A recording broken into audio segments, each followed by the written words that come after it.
2024. Honorable Sri Hardeep Singh Puri ji to move a motion for consideration of the Oil Fields Regulation and Development Amendment Bill 2024. Mani Puri ji. Mr. Chairman, sir, with your permission, I rise to move that the Oil Fields Regulation and Development Amendment Bill 2024, further to amend the Oil Fields Regulation and Development Act 1948, be taken into consideration. Sir, I would like to do some context setting for the proposed amendment bill, which is being placed for all. Sir, developments वह व्यक्तिगत रूप से सभा पटल पर रख सकते हैं। माननीय विदेश मंत्री जी।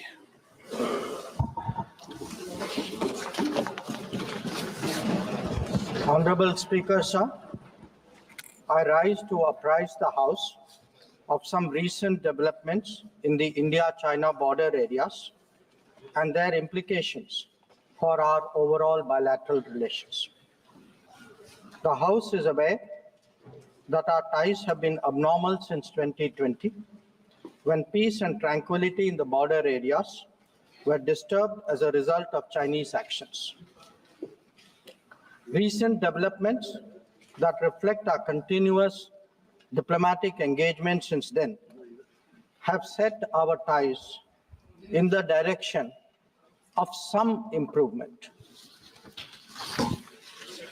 The House is cognizant of the fact that China is an illegal occupation of 38,000 square kilometers of Indian territory in Aksai Chin as a result of the 1962 conflicts and the event that preceded it.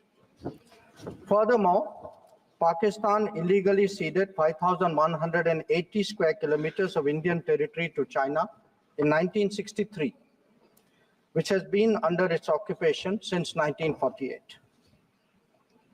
India and China have held talks for multiple decades to resolve the boundary issue. While there is a line of actual control, LAC, it does not have a common understanding in some areas.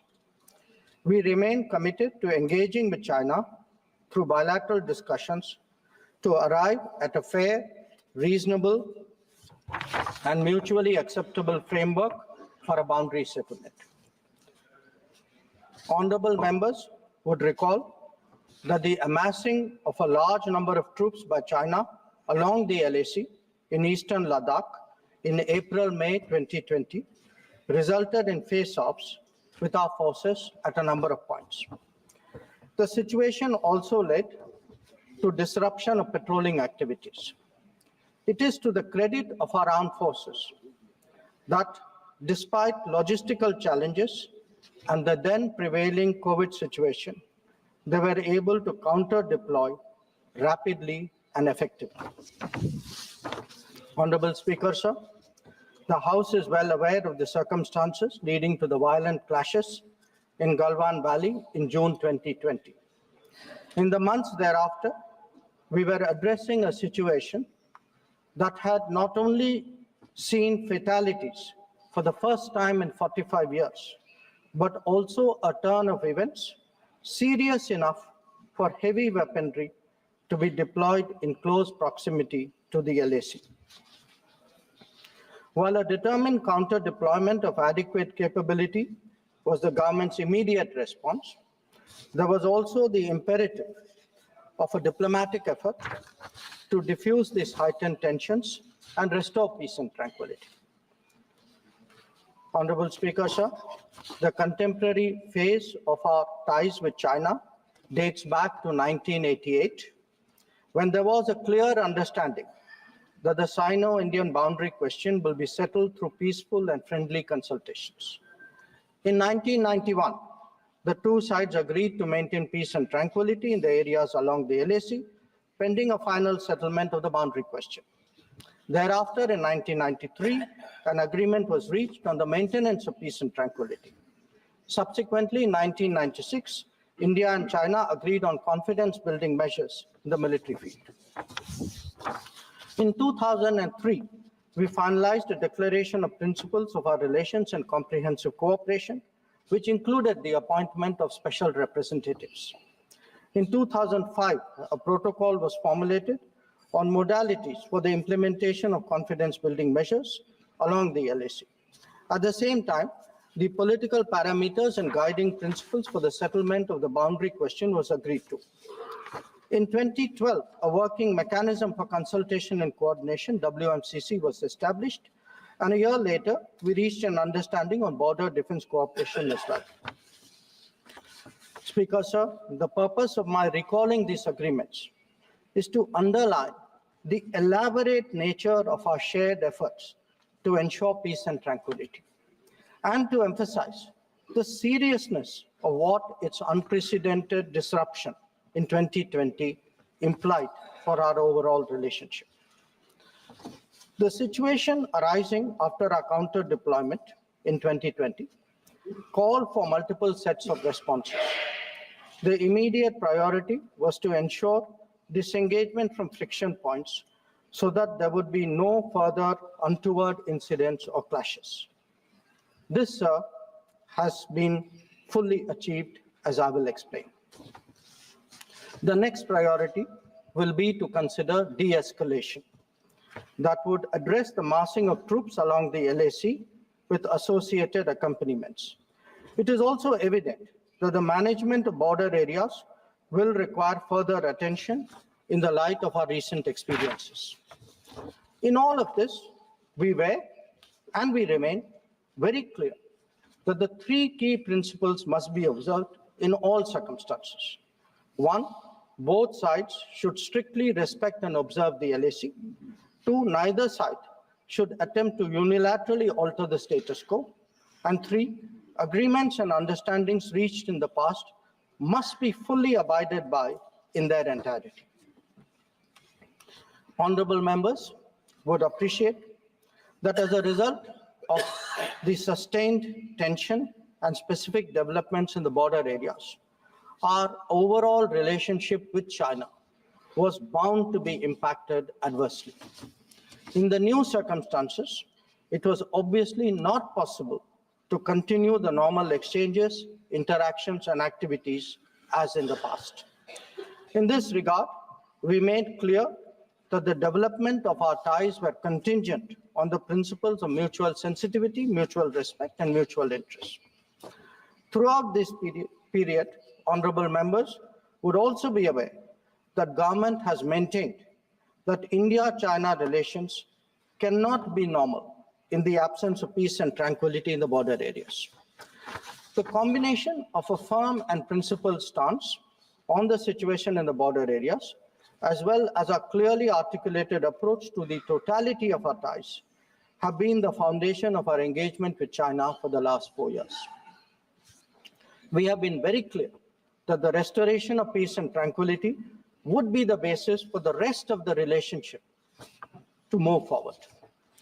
Since 2020, our engagement was therefore focused on these objectives. This took place at various levels involving different arms of the government. I myself have had meetings with my Chinese counterpart, as indeed has my senior colleague, Raksha Mantriji. Our NSA has also engaged his Chinese counterpart, both being special representatives on the boundary question. More detailed discussions were conducted by the Working Mechanism for Cooperation and Coordination, WMCC, at the diplomatic level. Its military counterpart was the Senior Highest Military Commanders Meeting, SHMC mechanism. The interactions were naturally very tightly coordinated with a combined presence in the negotiations of both diplomatic and military officials. Since June 2020, 17 meetings of the WMCC and 21 rounds of SHMC have taken place. So, in this background, I would like, sir, to inform the House today about the agreement reached on 21 October 2024 regarding Depsang and Demchok.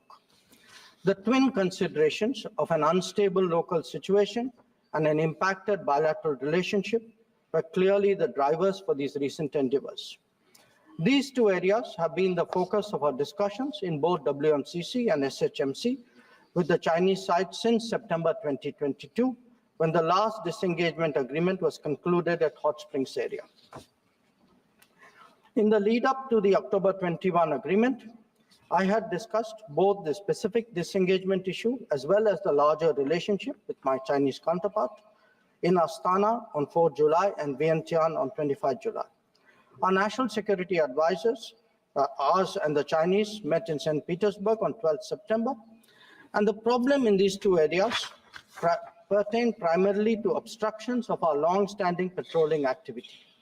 In Demchok, there was also the question of access by our nomadic population to traditional grazing grounds, as well to sites of significance to the local people.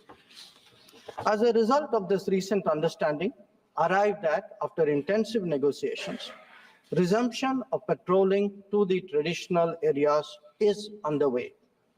It was initially tested by sending out patrols for verification of disengagement on the ground and is being followed up by regular activities as per the agreed understanding. Following the October 21 understanding, Prime Minister and President Xi Jinping had a meeting on the sidelines of the BRICS summit in Kazan on October 23. They welcomed the understanding and directed the foreign ministers to meet and stabilize and rebuild the relationship. The special representatives are also to oversee the management of peace and tranquility, besides exploring a fair, reasonable, and mutually acceptable solution to the boundary question. In pursuance of that, I recently held discussions with Foreign Minister Wang Yi again on the sidelines of the G20 summit in Rio de Janeiro on November 18th. Raksha Mantriji has also met the Chinese Defense Minister Dong Jun at the ASEAN Defense Minister ADMM Plus meeting in Vientiane on November 20. The two ministers discussed progress on the recent agreement on disengagement, the need to address de-escalation, and the requirement of strengthening confidence-building measures. They agreed on the importance of continuing meetings and consultations at various levels. So, the House will remember that on October 21, the House will remember that the October 21 agreement is the latest in the series of an understanding in regard to the resolution of the situation at various friction points in Eastern Ladakh. In the aftermath of the events in May-June 2020 and the initial disengagement in Galwan Valley in July 2020, there was a foreign ministers meeting in Moscow in September, 10 September 2020. The government's position at that time was that the immediate task was to ensure comprehensive disengagement of troops in all the friction areas. It was emphasized that the large concentration of troops along the LAC was not in accordance with the 1993 and 1996 agreements. The Indian side, it was made clear, would not countenance any attempts to change the status quo unilaterally. We also expected that all agreements and protocols pertaining to the management of the border areas would be scrupulously followed. Sir, through you, I would like to inform the House that disengagement has been achieved in full in Eastern Ladakh through a step-by-step process, culminating in Depsang and Demchok.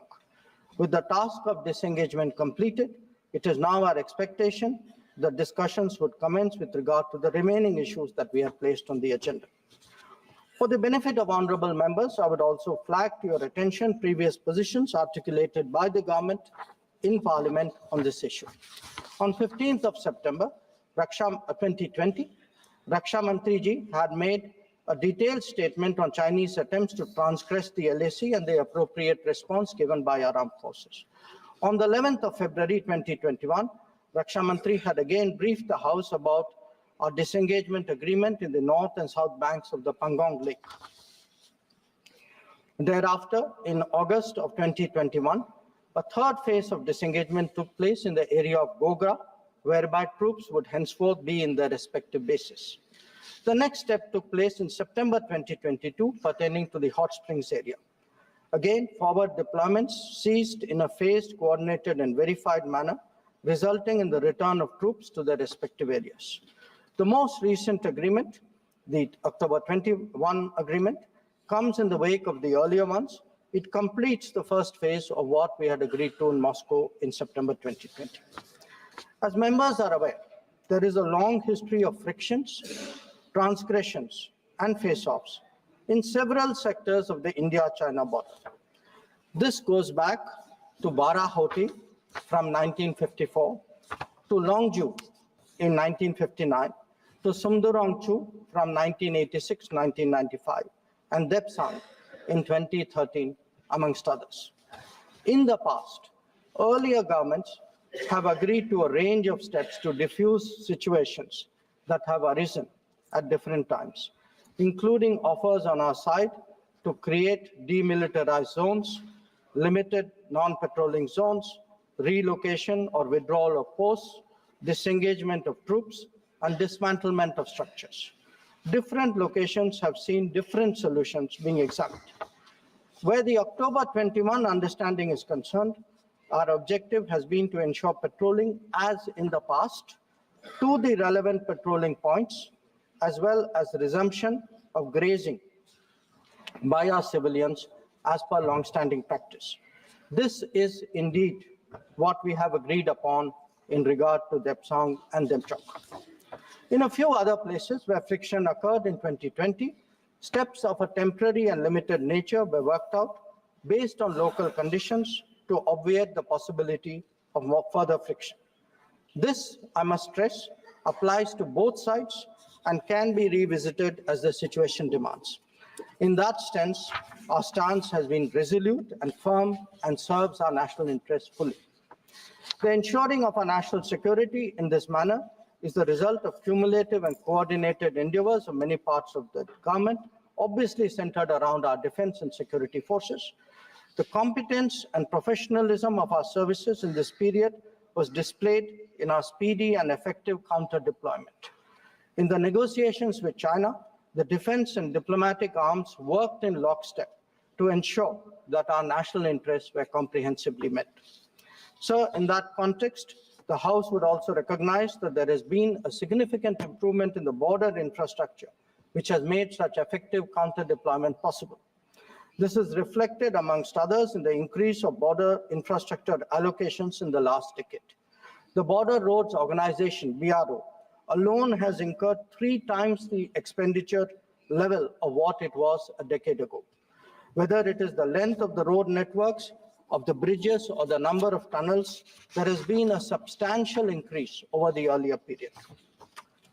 Notable milestones in recent years include the Atal Tunnel to Lahul Spiti, the Sela and the Nechifu tunnels to Tawang, the Umlingla Pass Road in southern Ladakh, and the extended opening of the Zojila axis.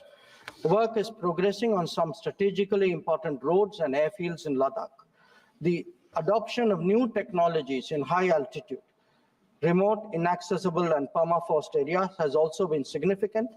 All of this reflects the government's firm commitment to protecting our borders and ensuring that our armed forces get the facilities and the logistical support that they deserve. Finally, sir, let me share with honorable members our expectation regarding the direction of our ties with China in the near future.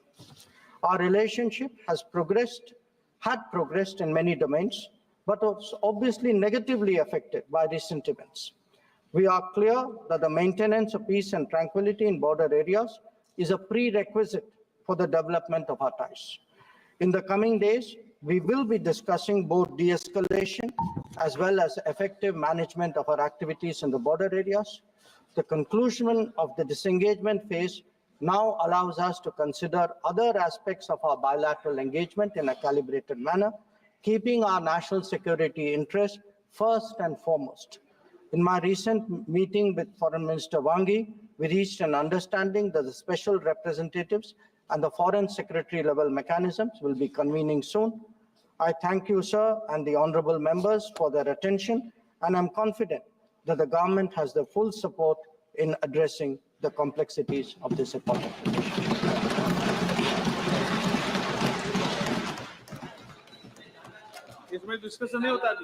Number 14, Bankari Vidya Sanशोधन विधेयक 2024, Banking Law Amendment Bill 2020 सदन नियमों प्रक्रियाओं से चलता है और नियम प्रक्रिया में हमारे लोकसभा में ये है कि स्टेटमेंट के बाद कोई भी सप्लीमेंट्री प्रश्न नहीं पूछा जाता। इधर नियम ये आपके कानून बनाए हुए हैं, संसद के बनाए हुए कानून है। Honorable Finance Minister. Sir, I rise to move that the bill further to amend the Reserve Bank of India Act 1934, the Banking Regulation Act 19